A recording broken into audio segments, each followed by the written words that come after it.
Salve, salve galera, aqui é o Band 137. Tô com essa NMAX 2021 aqui do Rafael. Ela tá fazendo bastante barulho na suspensão dianteira.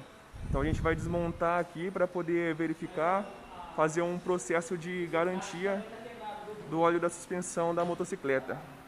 Vamos desmontar aqui para poder verificar qual é a quantidade de óleo que sai dessa suspensão aqui.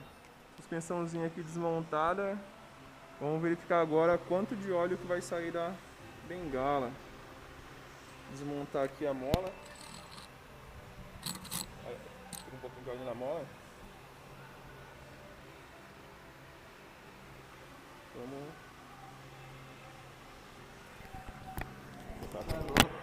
Não, é que tem que fazer aqui, ó. Então não saia. O óleo fica lá embaixo.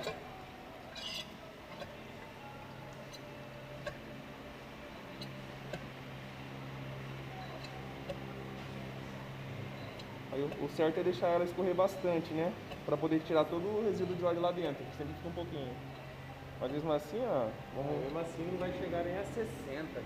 Não, 60 já passou já. 60 e... Ele conta de 5 em 5. Ele conta de 5 em 5, ó. 55, 60, 65. Isso aí seria aqui, né? Isso, 100 seria aí. Daí aqui é 75, né? 80, 75. Já filma aí pro seu canal aí, que essa aí é a minha prova, velho. Tem até no YouTube lá. Ó, vai dar 75, mano. Tá chegando no 75, ó.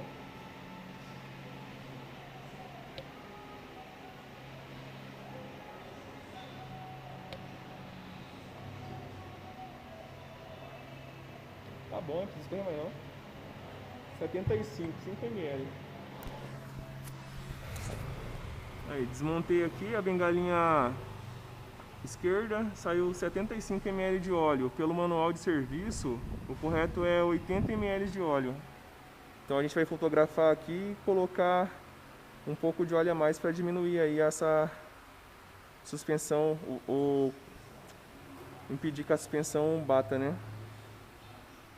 Aí a suspensão desmontada, motoquinha aqui, agora eu vou fotografar para poder mandar para garantia.